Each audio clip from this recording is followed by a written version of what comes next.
आपका मेज़बान अरशद शरीफ। मौलाना डॉक्टर ताहिरुल कादरी साहब आए, छा गए और अब इतलात आ रही हैं कि शायद वो वापस भी जा रहे हैं। लेकिन इस थोड़े से अरसे में मुल्क की सियासत पर काफ़ी गहरे असरात उन्होंने छोड़े हैं। इससे पाकिस्तानी सियासत किस तरह से मुतासिर हुई यह आज जानने की कोशिश करेंगे और हमारे पास सीनियर सहाफ़ियों का पैनल आज मौजूद है। मोहम्मद मालिक साहब ग्रुप एडिटर हैं दुनिया अखबार के, दुनिया अखबार अनकरीब लॉन्च करेंगे। इस्लामाबाद स्टूडियो में हमारे साथ मौजूद हैं आमिर मतीन साहब, सीनियर सहाफ़ी हैं। उनके साथ तशरीफ़ फरमा है रऊफ़ क्लासा साहब, एडिटर इन्वेस्टिगेशन हैं दुनिया टीवी के और दुनिया अखबार के। मालिक साहब, शुरू में आपसे करता हूँ। मौलाना डॉक्टर ताहिरुल कादरी साहब, उन्होंने पाकिस्तानी सियासत पे क्या असरात छोड़े, क्या हासिल किया इससे? देखिए, पहली बात तो यह है कि वो आपके साथ नाराज़ हो जाएंगे। मौलाना वो कहते हैं मुझे ना कहा करें, अब या डॉक्टर ताहिरुल कादरी के या अलामा के। मेरा ख्याल मैंने तो बैलेंस कर दिया, मौलाना और डॉक्टर दोनों कह दिए। मेरा ख्याल आप देखें एजेंडा से, उनके 4 आइटम्स थे एजेंडा के, 3 उसमें से पूरे हो गए और एक 3 एजेंडा आइटम पूरे हो गए। देखिए, थोड़ा बहुत 19-20 होता है। उन्होंने कहा कि जी इमीडिएट डिसोल्यूशन करें। इमीडिएट डिसोल्यूशन नहीं हो रही, लेकिन 16 मार्च से पहले होगी और 90 दिन का अब इलेक्शन का प्रोसेस बन गया। उन्होंने कहा कि जी 30 दिन सिर्फ स्क्रूटनी हो कैंडिडेट्स की, और उसके अंदर जो असल चीज़ है उससे भी ज़्यादा कि स्क्रूटनी असल चीज़ नहीं, अब ये है बेसिकली प्री क्वालिफिकेशन कि जिस कैंडिडेट को आर्टिकल 62-63 के तहत क्लियरेंस होगी और इलेक्शन कमीशन क्लियरेंस देगा, उसके बाद वो अपनी कैंपेन शुरू कर सकता है। और सबसे इंपॉर्टेंट बात जो हो गई है इंटरेस्टिंग, हम सारे कहते थे कि जी कादरी साहब एक व्हीकल हैं, खुद नहीं है, एक व्हीकल हैं, किसी का एजेंडा लेके आ रहे हैं। कुछ का ख्याल था कोई एक फॉरेन एजेंडा है, कुछ का ख्याल था डोमेस्टिक एजेंडा है। मेरा ख्याल है मिक्स्ड एजेंडा था, जिसमें कुछ बाहर की फोर्सेस और कुछ इंटरनल फोर्सेस का एक इत्फाक राय था, और वो था इंटरिम गवर्नमेंट का सेटअप और उसकी शक्ल। आपने ये नोट किया है कि जब अब जो तय हुआ है कि जो रूलिंग पार्टी का कैंडिडेट होंगे, जो 2 नाम कैंडिडेट्स के देंगी रूलिंग पार्टी, जो प्राइम मिनिस्टर देंगे, उसमें इनका इत्फाक राय लाजम है। ये एडवाइजरी नहीं है, कंसल्टेशन नहीं है, कंसेंसस है। यानी कि जो नाम हुकूमत पाकिस्तान के प्राइम मिनिस्टर की तरफ से आएंगे, वही उसके अंदर कादरी साहब का रजामंद होना ज़रूरी है। यानी कि जिसको भी ये रिप्रेजेंट कर रहे हैं, उनका ये प्रॉक्सी वोट है इस डिस्कशन के अंदर। मैं आमिर मतीन साहब, एक शख्स जिसकी रिप्रेजेंटेशन भी नहीं है उसको इतनी बड़ी स्टेक दे दी गई, ये कैसे मुमकिन हुआ? सिर्फ इस वजह से कि उन्होंने आके धरना दे दिया, 40-50 हज़ार लोग जो कि इंडिपेंडेंट एस्टीमेट्स आ रहे थे, उनकी मौजूदगी, लाख बंदे कल कोई लेके आ जाए तो उनको भी हम इसी तरह से स्टेक्स दे देंगे? अरशद, ये मालिक जिक्र कर रहे थे 4 चीज़ों का, मैं उसमें एक 5वीं भी ऐड कर देता हूँ जो उनका एजेंडा था, जो उनका हमेशा से एक मसला रहा है। वो ये है कि वो कोई एक रिकग्निशन चाहिए, उनको एक ना शोहरत चाहिए। वो भी कहते हैं पंजाबी में नहीं, जो कहते हैं सानू भी मनो, तो वो उन्होंने बहरहाल अपने आप को मनवाया है। जो आप बात कर रहे हैं कि जी उन्होंने कैसे करवा लिया, क्या किया, तो मेरा ख्याल है there lessons to be drawn for everybody. उन्होंने कुछ चीज़ें उन्होंने प्रूव की हैं। सियासी पार्टियों के लिए सबसे बड़ा जो लेसन मेरा ख्याल ड्रॉ करने की ज़रूरत है, वो ये है कि वो जो बातें कर रहे हैं लोगों की, अभी भी लोग बड़े जनरली नाखुश हैं, ना सिर्फ के मेन स्ट्रीम की पॉलिटिकल पार्टीज़, बल्कि इमरान खान साहब की तरफ जो होप्स थी उसके मतलब भी थोड़े से क्वेश्चंस आ गए हैं। तो जनरली लोगों को नज़र आ रहा है कि जो उनके मसाइल हैं उसके जो सलूशंस हैं वो पॉलिटिकल पार्टीज़ नहीं दे रही, और एक ग्राउंड है, एक तशनगी है। और उनको ये भी नज़र आ रहा है कि अगले इलेक्शनों में भी शायद उनके मसाइल का हल ना नज़र आए, तो एक जनरली रिजेंटमेंट है जिसकी वजह से कोई भी आदमी उसको लोगों के पाइट पाइपर की तरह उसको एक्सप्लॉइट करके आ जाता है। ये तो है सियासी पार्टियों के लिए। मीडिया के लिए भी लेसन है मेरा ख्याल, वो ये कि लोग भूल गए हैं कि अभी इससे 2-4 रोज़ पहले आने से पहले क्या इन्होंने पैनिक फैलाया हुआ था कि पता नहीं ये मुल्क टूट जाएगा, गवर्नमेंट चली जाएगी, फौज आ जाएगी, क्यों हो रहा है, क्या हो रहा है। बड़े कम लोग हमारे जैसे जो ये कह रहे थे कि दिस टू शैल पास, ये गुजर जाएगा। तो थोड़ी सी मैच्योरिटी अब आनी चाहिए कि बार बार हम जो मीडिया वाले हाइप बना देते हैं और एक दुनिया में पूरी उसमें मुसीबत डाल देते हैं, तो मेरा हमें भी मैच्योर हो जाना चाहिए। और सबसे आखिरी लास्टली मेरा आम आदमी के लिए भी बड़े लेसन्स हैं कि उनको भी देखना चाहिए कि इस तरह के जो इवेंजलिस्ट आ जाते हैं, जो लोग आ जाते हैं, उनका बैकग्राउंड देखे बगैर तो लोग पीछे ही पड़ जाते हैं। तो नेक्स्ट टाइम मेरे ख्याल उनको सोचना चाहिए। लास्टली ये है कि मैं हैरान नहीं हूँ कि वो वापस जा रहे हैं, आप जो फरमा रहे हैं वो उनका एक पैटर्न रहा है कि 1990 में भी वो उस वक्त दौड़े थे जब उनको ख्याल आया कि नवाज शरीफ से उनकी लड़ाई हो गई थी, तो उनको डर था कि उनकी सबसे, उनकी जैसे कहते हैं ना एक्िलीज हील, वो उनकी एम्पायर है। जब भी उनको लगता है कि उनकी ये तंजीम और एम्पायर जो है वो खतरे में पड़ जाती है तो वो हमेशा दौड़ जाते हैं। उस वक्त भी नवाज शरीफ से डर के वो भाग गए थे। 2003 में भी उनकी ISI से लड़ाई हो गई थी। उस जमाने के जो बादशाह से एहतशाम ज़मीर साहब, उनसे उनका बाकायदा तू मैं हुई थी। उनको डर था कि ये मेरे पीछे आएंगे, तो वो दौड़ गए थे। तो अब उनको डर है कि उन्होंने ये काम तो बहुत बड़ा कर लिया। अब क्वेश्चंस आ रहे हैं कि मिनाजुल कुरान है क्या, इसकी ये खबरें भी हैं कि जनाब इसके असासे भी चेक किए जाएंगे। ये भी इनको जवाब दे देना है कि जनाब इतने बिलियन जो लगाए हैं ये कहाँ से आए हैं। तो मेरा वो डर गए हैं, तो शायद इसकी रीज़न समझ आती है उनके भागने की। राइट, रऊफ क्लासर साहब, कादरी साहब के बारे में जैसे हमने आगाज़ किया, कादरी साहब आए, आके छा गए और अब इतलात हैं कि वापस जा रहे हैं, तो इन्होंने सिर्फ वहाँ जिना एवेन्यू में गंद ही डाला है या सियासत पे भी कोई असरात छोड़े इनके जो फॉलोअर्स थे और जितना बड़ा धरना हुआ है उसने? अरशद, मुझे फॉलोअर्स का नहीं पता कि उन पर इम्पैक्ट क्या आया या क्या नहीं आया। और ऑफ कोर्स जैसा मतीन साहब कह रहे थे, हम सब लोग डरे हुए भी थे, क्योंकि वो कहते ना दूध का जला छाछ को ये फूंक फूंक के पीते कि 77 के वाक़यात हमारे सामने थे। और उस वक्त भी इसी तरह मजहबी फोर्सेस को, आपको याद होगा, पॉलिटिकल हुकूमत के खिलाफ एक्टिवेट किया गया था निज़ाम मुस्तफ़ा की तहरीक चला के। और उसके बाद आज तक पाकिस्तान में जमहूरियत अपनी असली शक्ल में नहीं है। लिहाजा मीडिया का डरना भी किसी हद तक मैं समझता हूँ एक तरह का जस्टिफाइड था। लोगों का उसके बारे में कुछ एक अपना ये खौफ का इजहार करना भी मैं उसको रीजनेबल एक बात समझता हूँ। जो अच्छी चीज़ हुई अरशद, क्योंकि हम इसकी बैड चीज़ें तो उन 4 दिनों में बताते रहे हैं, आप भी थे और भी बहुत सारे यहाँ पे एंकर्स भी थे, कमेंटेटर थे, सब ने अच्छी बातें की हैं और सब ने मेरा ख्याल डिस्करेज किया है उनको यहाँ पे जो उनका आना था, जिस तरह का स्लोगन लेके आए थे। तो लेकिन ये कल मेरे एक बड़ी अच्छी बात की उन्होंने, डॉक्टर ये बाबर अवान साहब से बात हो रही थी, मैंने उनसे कॉमेंट पूछा कि आपका क्या व्यू है ये सब कुछ हुआ है।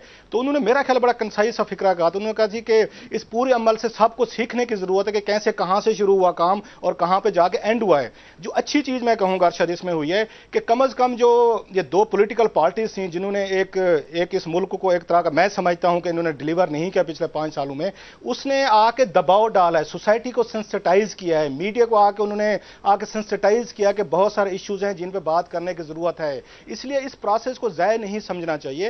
4-5 दिन मैं इनको जाया नहीं समझूंगा, डिस्पाइट ऑल में फेयर जो ये इब्तदा में थे। इसको मैं समझता हूं कि ग्रूमिंग में, हमारी मैच्योरिटी में, हमें लर्निंग में एक इंपॉर्टेंट लेसन्स मिले हैं। और जो मोस्ट इंपॉर्टेंट चीज है मैं समझता हूं, पाकिस्तानी डेमोक्रेसी ने एक दफा फिर साबित किया है कि यहां में इसमें इतनी गुंजाइश है, लचक है कि 50,000 लोग आए हैं, वो बैठे हैं, मुजाहरे किए हैं, जमहूरियत खतरे में नहीं पड़ी। माजी में ऐसे नहीं होता था, 2-3 हजार लोग भी आते थे तो वो आके यहां पे टॉपल करके चले जाते थे, फौज आ जाती थी, अदालतें इंटरवीन करती थी।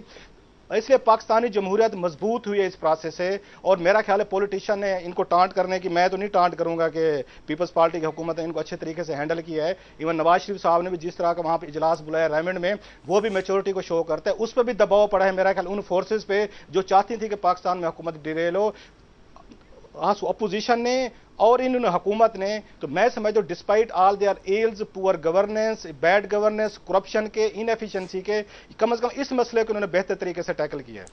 जी, आपने बहुत इंपॉर्टेंट एक सवाल उठाया कि कहाँ से ये सारा सिलसिला शुरू हुआ, कहाँ पे ख़त्म हुआ। अभी तक इन दोनों सवालात के जवाब नहीं मिले। हम कोशिश करेंगे नाज़रीन के ब्रेक के बाद जब वापस आएँ तो इस पर कुछ रोशनी डालें और मोहम्मद मालिक साहब से इनके जवाब लेने की कोशिश करें।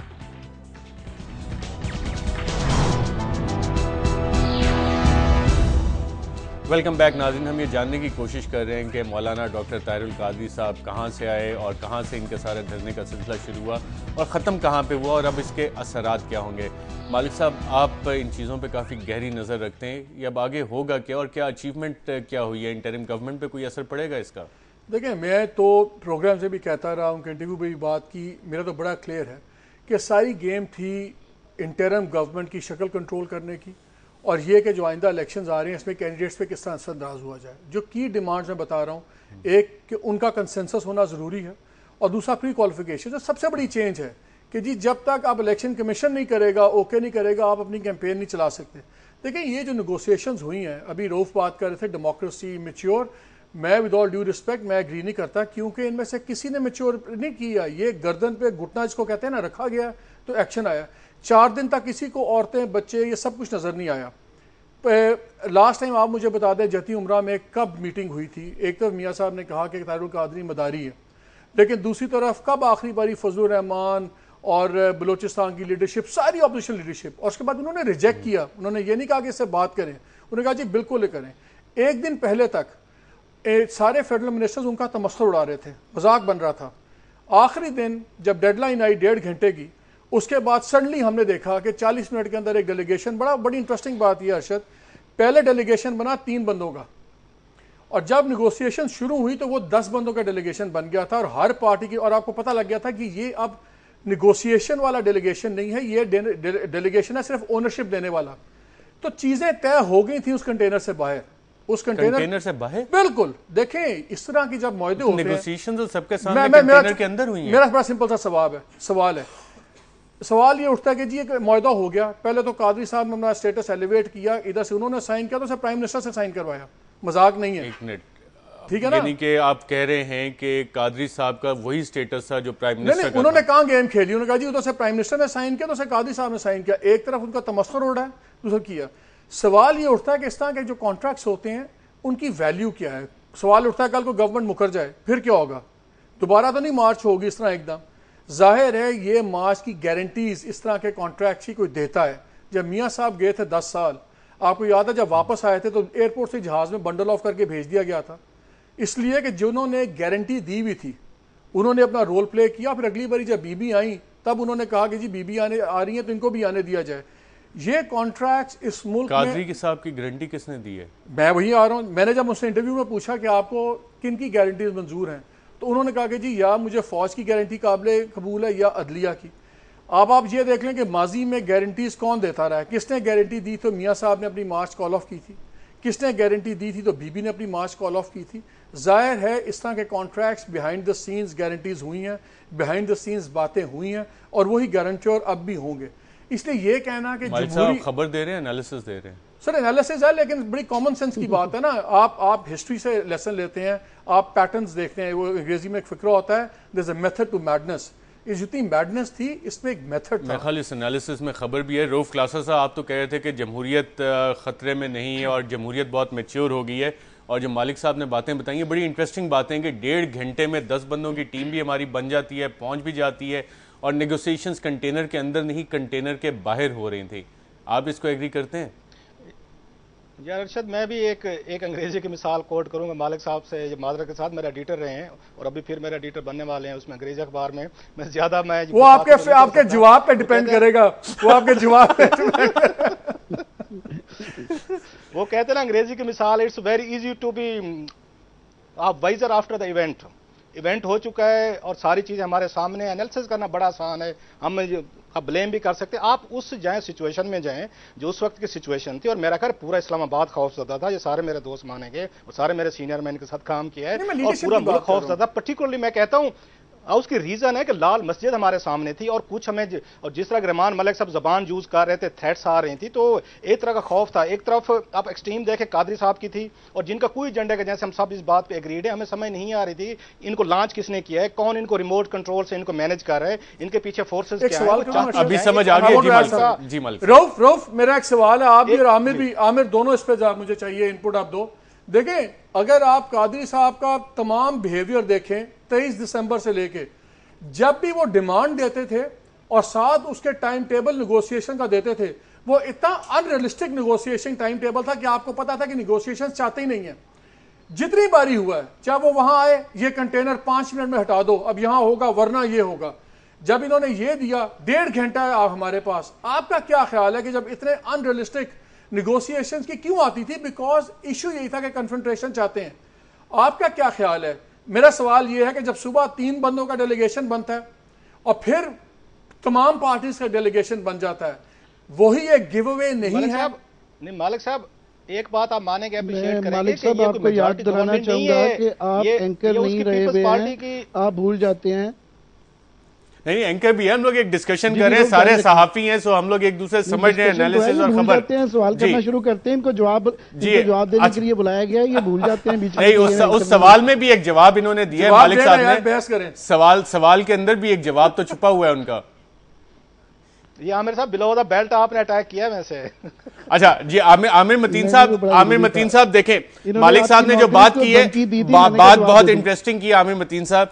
1.5 घंटे में हमें नजर आता है कि 10 बंदों का एक डेलीगेशन आ जाता है कैबिनेट में जाने के लिए। हमें पता लगता है, खबरें रऊफ क्लासा साहब भी फाइल करते रहे कि मिनिस्टर्स अवेलेबल नहीं होती, या एक डिफरेंट पार्टीज के लोग उस डेलीगेशन में 1.5 घंटे के अंदर पहुंच जाते हैं, नेगोशिएशंस भी करते हैं। और दूसरी बहुत अहम बात जो मालिक साहब ने की है कि नेगोशिएशंस कंटेनर के अंदर नहीं, कंटेनर के बाहर हुई हैं। तो नेगोशिएशंस बाहर कौन कर रहा था? ये बाहर की जवाब तो मालिक साहब इन सर्कल्स में बहुत फिरते हैं, इनको ही पता होगा, मुझे तो नहीं है। पर मेरा ख्याल है उन्होंने अच्छा किया कि उनको एक फेस सेविंग चाहिए थी, उनको भी नज़र आ रहा था कि ये सस्टेन नहीं कर पाएंगे, तो ऐसे मौक़ों पे मेरा ख्याल वो फेस सेविंग दे देना एक अक्लमंदी की बात थी। पर मैं अर्शद ये कहना चाहूँगा कि हम इस सारे इशू को ब्लैक एंड वाइट में ना देखें। इसकी कुछ अच्छी चीज़ें हुई हैं, कुछ बुरी चीज़ें हुई हैं। बुरी चीज़ ये हुई है कि एक आदमी जिसका कि वो अपने आप को स्टेक होल्डर कहता रहा, जबकि वो स्टेक होल्डर उस तरह था नहीं, उसकी नुमाइंदगी असम्बली में, पार्लियामेंट में नहीं थी, और एक ह्यूज पैसे और ह्यूज मजमे के साथ आके उसने इतनी एक मुसीबत डाली रखी, पूरे मुल्क को हॉस्टेज रखा। ये एक बुरी बात थी। मगर अच्छी बात उसमें से ये निकली कि मेरा ख्याल है, मैं रूफ से एग्री करता हूँ कि उससे जमहूरियत मजबूत होकर निकली कि इतना बड़ा थ्रेट, और ये आमिर मतीन साहब, जमहूरियत मजबूत कैसे हुई? कोई फर्क नहीं पड़ा। मजबूत इस तरीके से हुई कि ये जो हमारा इतने बड़ा लेवल का अगर ये साजिश थी या अटेम्प्ट था, तो उसके बावजूद फर्क कोई नहीं पड़ा। और ये लोगों को अब आदत डालनी चाहिए कि जनाब इस तरह के आइंदा भी जब कोई इस तरह का मजमा लाएगा और धरने मारेगा, तो वो हमें ये जो डर पड़ जाता है ना कि इससे बाद पाकिस्तान खत्म हो जाएगा, जमहूरियत चली जाएगी। एक चीज होती है, एक मिनट मालिक साहब, मैं आपके तरफ भी आ रहा हूं। सिर्फ एक चीज होती है आमिर मतीन साहब, प्री इलेक्शन रिगिंग भी उसको आप कह सकते हैं, और चीजों को, मोरों को आगे पीछे हिलाना। अच्छा, उसी तरफ आ रहा था। दूसरा बुरी चीज ये हुई है कि एक आदमी का जिसका कोई ताल्लुक नहीं था, वो भी इलेक्टोरल प्रोसेस के अंदर उसकी भी जो है ना इन्वॉल्वमेंट हो गई है, वो एक बुरी चीज हुई है। पर अच्छी चीज ये हुई है कि इलेक्शन कमीशन पे भी एक बहुत ज्यादा प्रेशर आ गया है कि जनाब एग्जिस्टिंग लॉज के तहत भी बहुत कुछ है जो वो कर सकते हैं। फॉर एग्जाम्पल एक्सपेंस के ऊपर कंट्रोल, ये बाई इलेक्शन में हमने देखा कि इतनी ज्यादा लोगों ने वायलेशन की, अगर एक आधे बंदे की जो है इलेक्शन कैंसिल कर देते तो बाकी सबको मैसेज चले जाना था। उस तरह ही अब बलोचिस्तान में नजर आ रहा है हमें कि वहां पे जो केयर टेकर सेटअप बनना है, क्योंकि गवर्नमेंट और अपोजिशन की वहां नेचर बड़ी अजीब सी है कि अपोजिशन एक आदमी की है, तो वहां ये शायद मिली जुली उससे ही गवर्नमेंट बनेगी, और शायद वहां पे इकदाम अब लेने की जरूरत है कि फ्यूचर में इलेक्शन हो सके। सो इलेक्शन कमीशन का रोल उस तरह आ जाता है कि वो एग्जिस्टिंग लॉज में भी गुंजाइश जो मौजूद है उसको कम से कम उसमें अपना किरदार ज्यादा इफेक्टिवली करे। लेकिन यहाँ पे एक और बहुत अहम सवाल उठता है, वो है प्री इलेक्शन मैन्यूवरिंग। क्या इससे प्री इलेक्शन मैन्यूवरिंग किसी तरह से हुई, और वो भी केयर टेकर सेटअप के लिए, इंटरिम गवर्नमेंट के लिए? वक्फे के बाद इस सवाल का जवाब जानेंगे।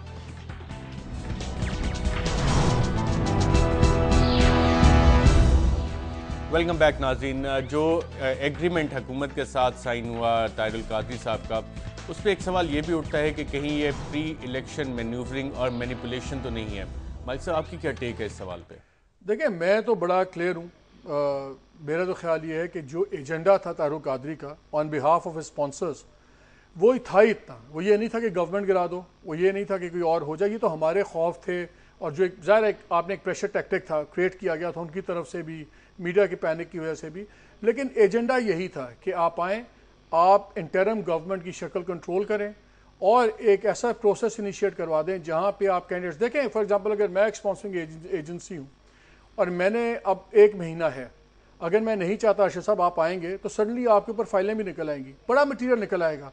आप एक बहुत बड़ा, मेरे पास एक ताकत आ गई है, मैं अगर चाहे मैं लोकल स्पॉन्सर हूँ चाहे मैं इंटरनेशनल स्पॉन्सर हूँ, कि मैं कई करियर्स, कई पॉलिटिशियंस को मैं बड़ा गंदा कर सकता हूँ 1 महीने के अंदर, जिनको मैं नहीं चाहता वो गेम में हो। चाहे वो मैं अपने उनकी अच्छी पॉलिटिक्स की वजह से, देखें कई लोगों से नज़रियाती इख्तलाफ होता है, चाहे उनकी अच्छी सियासत की वजह से, चाहे उनकी बुरी आदतों की वजह से, लेकिन आइदर वे मेरे पास एक टूल आ गया और मेरा प्रॉक्सी वोट बैठ गया है उस कमरे के अंदर जहाँ पर डिसाइड होना है कि अगला प्राइम मिनिस्टर कौन बनेगा, केयर टेकर।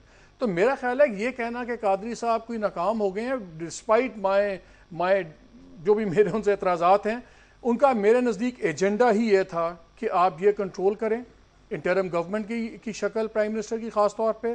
आप एक ऐसा प्रोसेस इनिशिएट करवा दें जहां पे आप मनूवरिंग कर सकें, लोगों को पसंद नापसंद की हटाया जा सके, गंदा किया जा सके। तो इसलिए उनका जो एजेंडा था स्पॉन्सर्स का, उन्होंने बड़ा ज़बरदस्त पूरा कर दिया। आमिर मतीन साहब, आइन में जो अमेंडमेंट्स हुई उसके तहत तो लीडर ऑफ द ऑपोजिशन और हुकूमत उन्होंने बैठ के इंटरिम प्राइम मिनिस्टर के लिए कंसेंसस के साथ नॉमिनेशन हुआ था। तो क्या ये जिस तरह का एग्रीमेंट है जिसमें सडनली कादरी साहब को भी एक स्टेक दे दी है, ये कॉन्स्टिट्यूशनल है? Does it override those constitutional amendments? उसमें मेरा ख्याल उसमें जो चीज़ें तो गवर्नमेंट के पास हैं इख्तियारात, जैसा कि फॉर एग्जांपल 2 महीने और 3 महीने वाला जो इलेक्शन शेड्यूल का जो प्रोसेस था कि वो अगर आप टाइम असम्बलियाँ पूरी कर लेती हैं तो फिर 2 महीने का इलेक्शन शेड्यूल था, और अगर ना पूरी करें तो 3 महीने का। तो उन्होंने ये गवर्नमेंट कर सकती थी कि ये इख्तियार गवर्नमेंट ने डिसाइड करना है कि उन्होंने डिसॉल्व असम्बली करनी है, तो ये उन्होंने करवा लिया है। मगर जिसमें अपोजिशन इन्वॉल्व है, जाहिर है उन्होंने कहा भी है और कोई ऐसी चीज़ है भी नहीं है जो कि इसकी कोई आप कहें कि ग्रॉस कोई वायलेशन ऑफ द कॉन्स्टिट्यूशन वगैरह नहीं हुई। और इसको 2-3 चीज़ें मैं कहूँ जो कि पॉजिटिव स्पिरिट में देखनी चाहिए, वो ये है कि इसमें कोई इतनी बुरी बात नहीं है अगर 1 महीने का प्रोसेस जो हुआ गलत आदमी की वजह से और उनके स्टेक नहीं थे, मगर बुरी बात नहीं है, इसको मनूवरिंग नहीं आप कहेंगे कि 1 महीना अगर एक्स्ट्रा मिल जाएगा तो उससे एजेंडा बहुत बड़ा है इलेक्शन कमीशन का, तो अगर बेहतर स्क्रूटनी हो जाए। देखें ना, ये बाद में जो बीए की डिग्री का जो इश्यूज निकले कि इलेक्शन कमीशन को टाइम नहीं मिलता रहा कि वो अपना काम कर सकें, और अभी क्योंकि इस इंस्टीट्यूशन में बहुत काम होने की जरूरत है तो अच्छा 1 महीना एक्स्ट्रा मिल गया, तो इसमें कोई बुरी बात नहीं है। मगर एक चीज जो मालिक कह रहे थे, मैं उससे कहूंगा कि वो इंपॉर्टेंट है कि उनके आने से कम एक और चीज वो ये कर गए हैं कि ये जो एग्जिस्टिंग 3 चॉइसेस पॉलिटिकल पार्टीज की हमारे सामने हैं, ये वो साबित कर गए हैं कि जनाब ये तीनों, ये हम इस तरह लग रहा है इसमें लेसर ईवल चूज कर रहे हैं। नेक्स्ट इलेक्शंस में भी जो मुल्क के मसाइल हैं वो आम आदमी को ये फीलिंग नहीं आ रही कि ये सॉल्यूशंस प्रोवाइड कर रही हैं ये पॉलिटिकल पार्टीज, ये कम से कम जिस जुबान में ये पॉलिटिकल पार्टीज बात कर रहे हैं आम आदमी को समझ नहीं आ रही। तो एक पूरी राइप सिचुएशन पड़ी हुई है कि जिसको कोई भी एक्सप्लॉयट कर सकता है। तो ये एक बहुत बड़ी एक क्रिटिक आप समझ लें on all the existing political parties है। वो ऐसे नहीं सारे इकट्ठे होकर बैठ के सोच रहे थे और एकदम कुछ चीजों में। सो ये इसके अच्छे बुरे असरात हैं ताहिरुल कादरी साहब के। रऊफ क्लासा साहब, जो आप खबरें भी फाइल करते रहे और बताते भी रहे कि जी हुकूमत और अपोजिशन बैठ के अनाउंस करेंगे कि केयर टेकर प्राइम मिनिस्टर कौन है, उस पर कंसेंसस हो गया, कुछ नाम भी सामने है, आइन की भी रिक्वायरमेंट ये थी। तो इस तरह का जब मुआहदा होता है और उसमें एक आउटसाइडर को बैठ के आप इसमें स्टेक देते हैं तो वो कॉन्स्टिट्यूशनल अमेंडमेंट्स फिर किधर जाएंगी? इसकी constitutional validity, is it something above the constitution this agreement? नहीं, अच्छा बात यह कि हुकूमत ने अगर एक उसमें आके कोई बातचीत की, और हमेशा मेरा ख्याल दुनिया भर में जो मुज़ाकरात होते हैं या कोई भी डेवलपमेंट्स होती हैं तो दबाव के बगैर कहीं पे कोई तब्दीली नहीं आती। अब घर से देख लें, चाहे सोसाइटी में जाएं, आप हुकूमतों में जाएं, इंटरनेशनल रिलेशनशिप में भी जाए, दबाव कहीं ना कहीं फैक्टर होता है किसी चेंज के लिए और किसी मुआहदे के लिए। इसलिए अगर हुकूमत ने दबाव में आके उनसे मुआहदा किया तो इसकी मॉरल ऑब्लिगेशन भी है, चाहे लीगल हूं या ना हूं। और मेरा ख्याल पढ़ के भी इसीलिए उन्होंने पूरी कौम के सामने, फरूक ये नायक साहब ने आपके सामने पढ़ के भी सुनाया, वजीर आजम की उन्होंने फुटेज भी दिखाई, इसकी मॉरल ऑब्लिगेशन जरूर है और उनको इतनी आसानी से उनको ओवरराइड नहीं किया जा सकेगा, एक बात। और दूसरी बात यह है कि क्या सिर्फ यहाँ नवाज शरीफ साहब और जरदारी साहब की पार्टी इस मुल्क में यहाँ पे एग्जिस्ट करते हैं और कोई पार्टीज नहीं है यहाँ पे? इमरान खान साहब एक बहुत बड़ा फैक्टर बन के सामने है, आपको उनसे बात करनी चाहिए। कादरी साहब की अगर बिग फॉलोइंग है, आपको कादरी साहब से बात करनी चाहिए। और मुझे नहीं समझ आती कि अगर कल को अपोजिशन लीडर साहब हैं, जब उनको नाम भेजे जाते हैं हुकूमत की तरफ से कि ये 2-3 प्राइम मिनिस्टर ने बताएं, और कल को चौधरी निसार अली खान साहब एक अपना एक इनके साथ मुलाकातें कर लेते हैं, इनको बुला लेते हैं, इनके साथ एक एपीसी टाइप अगर हो जाती है जिसमें तमाम पॉलिटिकल फोर्सेस जो पार्लियामेंट में बैठी हैं और पार्लियामेंट के बाहर हैं, अगर इनको बुला के इनसे भी अगर मेरा ख्याल कंसल्टेशन प्रोसेस कर लिया जाए तो इसमें कौन सी गैर कानूनी चीज है? एक मुल्क अगर कानूनी कौन सी चीज है? बहुत इंटरेस्टिंग पॉइंट आपने उठाया है, मॉरल ऑब्लिगेशन। मालिक साहब, एक चीज होती है मॉरल ऑब्लिगेशन और एक होती है कॉन्स्टिट्यूशनल रिक्वायरमेंट, कौन सी बड़ी होती है? देखें, कॉन्स्टिट्यूशन मोरालिटी पे ही बेस करता है। अगर कॉन्स्टिट्यूशन के अंदर मोरालिटी नहीं होगी तो वो बड़ा बेमकसद सा डॉक्यूमेंट बन जाएगा और इसमें कोई इलीगल काम नहीं है, बिकॉज उन्होंने अपने साइड पे कंसल्टेटिव प्रोसेस में डाला है। मैं जहां तक इसका आउटकम है, देखिए इसका आउटकम अच्छा ही है, टू बी वेरी ऑनेस्ट। अगर स्क्रूटनी हो रही, सामर ने कहा, उसमें कोई बुराई नहीं है। अगर आप ब्रॉडर कंसेंसस के साथ करते हैं, आपने मेरे से सवाल किया था कि आपके मेरे एनालिसिस में ये था कि कुछ ऐसी फोर्सेस थी जिनका रोल नहीं था, चाहे वो लोकल हैं चाहे इंटरनेशनल हैं। इस प्रोसेस के अंदर, वो उसमें आ गई। मालिक साहब, बड़ा सादा सा सवाल है, ऐसे हर अच्छे काम करने के लिए हमें एक कादरी साहब चाहिए, एक कंटेनर चाहिए, 50,000 लोग चाहिए, तो हमने पार्लियामेंट और कॉन्स्टिट्यूशनल अमेंडमेंट्स हम किस लिए करते हैं फिर? देखें, प्रोसेस क्यों लोगों की मायूसी है, पूरी दुनिया में डेमोक्रेसी क्यों चलती है? क्योंकि जब डेमोक्रेसी, वहां जब इलेक्शंस होते हैं ना, चेहरे भी बदलते हैं। यहाँ पे मायूसी सिर्फ इसलिए कि लोगों को ये लगता है कि जब इलेक्शन होगा गवर्नमेंट बदल जाएगी लेकिन लोग नहीं बदलेंगे। वही लोग हैं जो ट्राई टेस्टेड हैं, इसलिए खौफ ज्यादा है, इसलिए मायूसी थोड़ी सी ज्यादा है।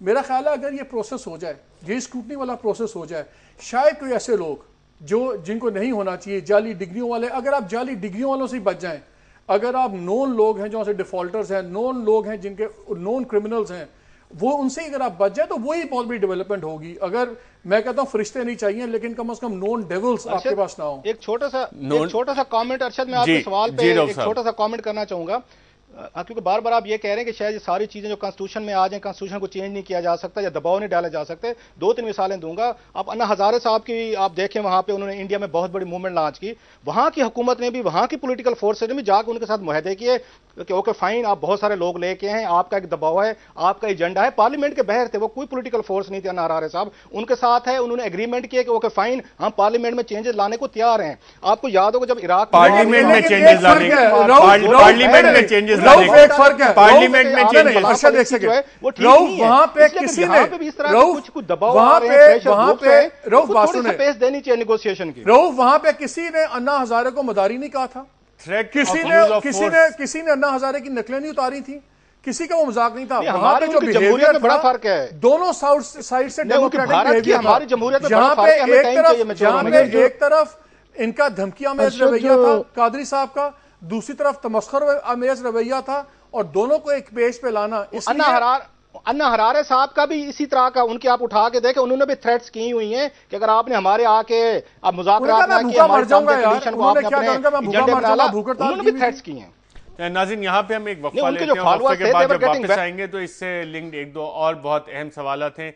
मोरालिटी और कॉन्स्टिट्यूशनलिज्म एक बहुत बड़ी डिबेट है जिस पे शायद कुछ अपोजिशन जमातें आजकल सोच भी रही हैं कि ये एग्रीमेंट वाकई आईनी है, गैर आईनी है, और इसको चैलेंज किया जा सकता है नहीं, और इम्प्लीमेंट भी होगा या नहीं। और प्रोग्राम के पिछले सेगमेंट में आमिर मतीन साहब ने एक बहुत अहम सवाल उठाया था, मिनहाजुल कुरान की सोर्सेज ऑफ फंडिंग, फाइनेंसेस और उनकी अकाउंटेबिलिटी। इस पर बात करेंगे एक वक्त।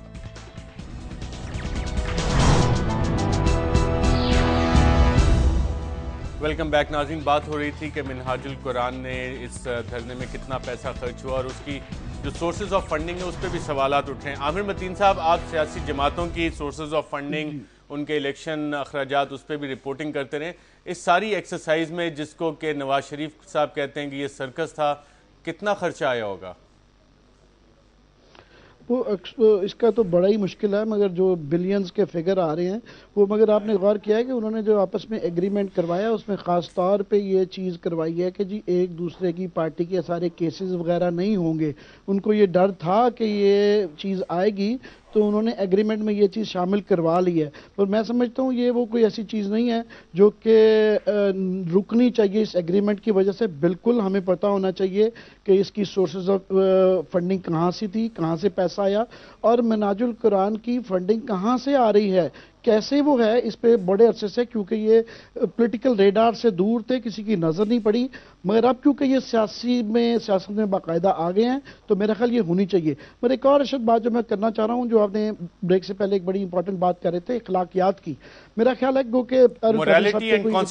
तो नहीं है, मगर मोरालिटी की जो मैं बात कर रहा हूँ कि ये एक चीज़ वो ज़रूर साबित कर गए हैं, चाहे उनके क्रेडेंशियल्स नहीं थे, कि जनाब इस वक्त टोटली अखलाकी पसमानदगी का एक बहुत ही बुरा हाल है कि पीपल्स पार्टी की सूरत हाल ये है कि वहाँ पे जो गठजोड़ का उनका है कि वो हर आदमी जो इलेक्टेबल हो उसको वो लेने के लिए तैयार हैं। तारा मसीह बेचारा मर गया, वरना यकीन करें इन्होंने उसको भी बहुत बड़ा ओहदा दे के ना पार्टी में ले आना था। कोई रह नहीं गया, अरबाब रहीम के अलावा पूरे सिंध में कोई नहीं बच्चा ऐसा जो कि जिसको ये लाना ना चाहते हो पीपल्स पार्टी में। नवाज शरीफ साहब ने भी शुरू में आए थे जब इस दफा सऊदी अरेबिया से वापस, तो बड़े बड़े दावे किए थे कि मैं लोटों को नहीं लूंगा, ये नहीं लूंगा। तो अब उनके यहाँ भी अल्हम्दुलिल्लाह एक पूरा लोटों का बाजार पड़ा हुआ है और उन्होंने बहुत हाई मॉरल ग्राउंड लूज किया है। इमरान खान साहब भी लार्जली इसी प्लैंक पे आए थे और उनके यहाँ भी जो अब जिस किस्म के लोग उन्होंने ले लिए में हैं, तो वो भी इलेक्टेबल्स को भर्ती करने की पॉलिसी पे गामजन है। इस सारे उसमें आप देखें पॉलिटिकल लेक्सिकॉन में नई टर्म्स जो आई हैं, मुकमका, गठ जोड़, तो वाकई ये टर्मिनोलॉजीज जो हैं यही पॉलिटिक्स हो रही है। इसमें नजरियात कहाँ हैं, इसमें अखलाकियात कहाँ हैं, इसमें मॉरल हाई ग्राउंड कहाँ हैं? तो ये एक बहुत बड़ा इशू आ गया है जो इन तमाम पॉलिटिकल पार्टीज के लिए बड़ा ही इंपॉर्टेंट है और ये मैं कहता हूं उनकी वाहिद कंट्रीब्यूशन है कि इसकी तरफ उन्होंने निगाह दिलवाई है। रऊफ क्लासा साहब, sources of funding Minhajul Quran की हम कई अरसे से देख रहे थे कि काफ़ी सारे ऐसे लॉज भी हमारी पार्लियामेंट ने पास किए जिसमें कि फाइनेंशियल ट्रेल जो है उसको ट्रैक डाउन किया जाएगा, लेकिन मिनहाजुल कुरान का जब इतना सारा एक्सपेंडिचर्स हमें नजर आए तो सवाल यही उठते रहे कि कितने मिलियन कितने बिलियन। आपके पास कोई एस्टिमेट्स हैं? अरशद, मसला सिर्फ मिनहाजुल कुरान अकेले का नहीं है कि जिससे हिसाब किताब पूछना चाहिए कि पैसा कहां से आ रहा है। ये जो बाकी मेजर पॉलिटिकल पार्टी कभी उनसे भी हमने पूछा कि पीपल्स पार्टी के पास पैसा कहां से आता रहा है, नवाज शरीफ साहब के पास पैसा कहां है? जब इतना बड़ा लॉन्ग मार्च किया गया था, उन्होंने तो इलेक्शन कमीशन को जमा करवाए हैं ना अपने फिगर्स। नहीं, वही मैं कह रहा हूं, इनसे भी तो पूछने को हुआ ये है कि पीपल्स पार्टी के पास सेंटर में बहुत बड़े इनके अरबों के इश्तिहार आते हैं, इन्होंने मीडिया को यूज किया है। वहां पंजाब में वहां शहबाज शरीफ साहब ने मीडिया पे, आपको याद है, आपके सामने है, उन्होंने अरबों रुपए के इश्तिहार दिए हैं। इन दोनों के पास तो सरकारी पैसा है, जब चाहे और जैसे जैसे मीडिया मैनेज हो सकता है, नंबर एक। और दूसरी बात मुझे याद आ रही मीडिया मैनेज होता है, अभी पिछले आप मैनेज हो जाते हैं रऊफ क्लासा साहब? मेरा ख्याल होता है आप मैनेज हो जाते हैं साहब, ये मेरा ख्याल है। हम सारे चारों जानते हैं, आप भी तो मीडिया है ना। डिबेट आजकल मालिक साहब आप मैनेज हो जाते हैं? मालिक साहब आप मैनेज हो जाते हैं? एक मिनट क्लासा साहब, let me clarify the point we have raised. Malik साहब आप मैनेज हो जाते हैं? आप इस्लामाबाद से अच्छा साहब लाहौर चले गए हैं, यहाँ पे यही खबर है कि बहुत सारा पैसा आ चुका है और लग चुका है। आमिर मतीन साहब, बतौर सहाफी आप भी मैनेज होते रहे या हो सकते हैं? एक अरशद, मेरी तो ख्वाहिश नहीं है मेरा ख्याल है आप पर you are getting my point, कौन मैनेज होते हैं? मेरी ख्वाहिश है कि मुझे मैनेज करने की ऑफर ही मारे। अल्लाह मैं आपकी मुसाफत से अपील करता हूं कि मुझे मैनेज करें। एक अरशद जी एक अरशद, जो मैं बात कर रहा कैबिनेट की, आपको बता रहा था, अभी ये 2 हफ्ते पहले कैबिनेट मीटिंग हुई है, वहां पे डिबेट हुई है कि पाकिस्तान में सऊदी अरब और ईरान यहां पे कुछ ग्रुप्स को पैसा दे रहे हैं और हिना रब्बानी खर साहिबा पे खासी तनकीद हुई है कि फॉरेन ऑफिस ने उनसे जाके क्यों नहीं उनसे ये प्रोटेस्ट किया। सो पाकिस्तान में it's a free for all. जब सऊदी अरेबिया का दिल चाहता है वो फंडिंग करते हैं अपनी मर्जी के लोगों को, जब ईरान का चाहता है वो करता है। पाकिस्तान एक बैटल ग्राउंड बन चुका है, it's a free for all. Pakistan एक बैटल ग्राउंड बन चुका है। एक मिनट मालिक साहब से भी मुझे पूछा जा सकता है कि आपको पैसे कहां से आ रहे हैं, मालिक साहब क्लासेस कह रहे हैं पाकिस्तान फ्री फॉर ऑल बन गया और कुछ इन्होंने नाम भी लिए, पैसे भी यूरोपियन फंडिंग भी, अमेरिकन फंडिंग भी, गल्फ कंट्री से भी फंडिंग भी, और इसके साथ एक इशू लिंक्ड है मिलिटेंसी और टेररिज्म का, जिसके के लिए भी फाइनेंसेस चाहिए होते हैं। क्या हम कोई लार्जर थ्रेट देख रहे हैं इस तरह से? हमारा मसला ये है कि हम हमेशा तब अकाउंटेबिलिटी शुरू करते हैं जब किसी ने हमें तंग किया हो। अब मिनहाजुल कुरान ने क्योंकि सबको एक तंग किया है, एक गेम हो गई है। अब क्या होगा जब आप अकाउंटेबिलिटी करेंगे तो उसमें कहेगा जी इंतकामी कार्रवाई शुरू हो गई है। लेकिन इसका एक मौका मिल गया है कि आप सबकी फंडिंग चेक करें। जिस तरह अभी रऊफ ने बात की, बिल्कुल ठीक बात है। ये सिल्वर लाइनिंग है सारे इशू की कि आप तमाम ऑर्गेनाइजेशंस की, पॉलिटिकल पार्टीज की, जितनी हैं, आप सबकी इसी बहाने से फंडिंग शुरू कर दें, इकट्ठी करनी शुरू कर दें। देखिए आमिर की बात बिल्कुल ठीक थी। एक कहत पड़ा हुआ है मोरालिटी का या अखलाकियात का, और एक बंदा आया उसने आके सबको नंगा करके चला गया। किस तरह एक कल तक उसको गालियाँ, मजाक, फिर सारे झुक झुक के गले मिल रहे हैं, प्यार कर रहे हैं, मोहब्बतें कर रहे हैं। ऐसे लगता था सारा इखलाक उस एक 10 फुट बाय 4 फुट के कंटेनर में आ गया, दुनिया भर की अच्छाई। This is an eye opener. जिसका जो भी एजेंडा था, जिसकी जो भी नीयत थी, जो भी रीजंस थी, 2-3 अच्छी बातें निकल आई हैं। वो निकल आई कि ये कुछ टूल्स आ गए हमारे हाथ में अकाउंटेबिलिटी के, एक लोगों को साफ सुथरा थोड़ा बहुत करने के। मेरा ख्याल है इस बहस में पढ़ने के बजाय क्यों हुआ या कैसे हुआ ये देख लें कि क्या हुआ और इसको लेके आगे चले और एक बहुत इंपॉर्टेंट सवाल आजकल सारे लोग पूछ रहे हैं कि वो कंटेनर किधर गया? Electoral reforms. आमिर मतीन साहब सारे ये सवाल कर रहे हैं वो कंटेनर किधर गया? ये कंटेनर तो मुझे लगता है कि वो जिस तरह वो उसामा बिन लादेन का कंटेनर नहीं पता चल रहा, तो इनका भी कंटेनर कहीं ऐसी जगह पे है। वो उस कंटेनर का भी चेक करना चाहिए कि वो लास्ट टाइम उसमें जो बुलेट्स लगी थी मिल जाएगा तो करनी हो। मगर on a serious note Arshad, कि वो अब क्योंकि ये सारा सिलसिला ख़त्म हो चुका है और हम इस पे काफ़ी एजेंडों पे बहस कर चुके हैं, तो मेरा ख्याल जो बात हम सिल्वर लाइनिंग्स की बात कर रहे हैं, तो इसमें इलेक्टोरल रिफॉर्म वाकई बहुत बड़ा इशू है। जो रऊफ और मालिक कह रहे हैं कि जनाब ये एक्सपेंसेस जो पॉलिटिकल पार्टी के हैं, ये, और हम सहाफ़ी भी अपना काम नहीं कर रहे कि हम नहीं बताते कि सबको पता है कि यहाँ पे हर पार्टी ने बड़े बड़े कुछ सेट रखे हुए हैं, तो उनको ऐसे मौक़ों पे कहा जाता है कि आप इतने करोड़ दे दें, तो ये सारी जो कॉरपोरेट लॉबिंग जो है वो पैसे आ जाते हैं, फलाना सेट तो इधर भी पैसे दे रहा है, उधर भी पैसे दे रहा है। हम सबको पता है, हम ये नौकरी अच्छी नहीं कर रहे हैं, अकाउंटेबिलिटी होनी चाहिए, रूल्स भी मौजूद हैं। मालिक साहब वेरी क्विकली, इलेक्टोरल एक्सपेंस कहां से ये पैसे आ रहे हैं? फिक्र की सिर्फ एक ही बात है कि 2-2 करोड़ तो ये सुन रहे हैं कि हर कैंडिडेट को उन्होंने देना है। बिल्कुल, that's a reality which we have to live with, और उस पे कवानीन भी बने। मालिक साहब सिर्फ एक बात सोचने की है कि हमें उम्मीद ये करनी चाहिए कि जिस तरह भी ये एग्रीमेंट हुआ है, जो भी गारंटर्स हैं, जो भी स्पॉन्सर्स हैं, अब अगर किसी ने इस मुआहदे से हटने की कोशिश की, उसके नताइज बुरे हो सकते हैं। एंड आई होप कि जो भी मुआहदा हुआ है, जिस नीयत से हुआ है, जिस मजबूरी से हुआ है, ये होल्ड करे, क्योंकि अब अगर इसमें ये होल्ड कैसे करेगा? ऑपोजिशन तो मान ही नहीं रही इस मुआहदे को। बिहाइंड द सीन्स जो होता है, अगर चेंजेस होने की कोशिश की गई, वो एक हमारे लिए फिक्र की बात होगी, बाकी सब अच्छा है। मोहम्मद मालिक साहब, आमिर मतीन साहब, रऊफ क्लासा साहब, आप सबका प्रोग्राम में शिरकत का शुक्रिया। नाज़रीन, मोहम्मद मालिक साहब ने बड़ी इंटरेस्टिंग बात की है कि इस मुआहदे को एग्रीमेंट पे अमल दरामद होना चाहिए। अगर अमल दरामद ना हुआ तो इसके नताइज बड़े खौफनाक हो सकते हैं। ये वही मुआहदा है जिसको अपोजिशन मान नहीं रही और इसकी गारंटीज बज़ाहिर हमें कोई नज़र नहीं आती। कॉन्स्टिट्यूशन के साथ भी इस मुआहदे की कुछ शिकें जो हैं वो इख्तलाफ में हैं। क्या इस पर कोई सुप्रीम कोर्ट में भी चैलेंज होगा, अदालती चैलेंज भी आएगा? ये चीज़ें हैं जो अगले आने वाले दिनों में डेवलप हो सकती हैं। आज के प्रोग्राम में इतना, इजाज़त दीजिएगा। अल्लाह हाफ़िज़।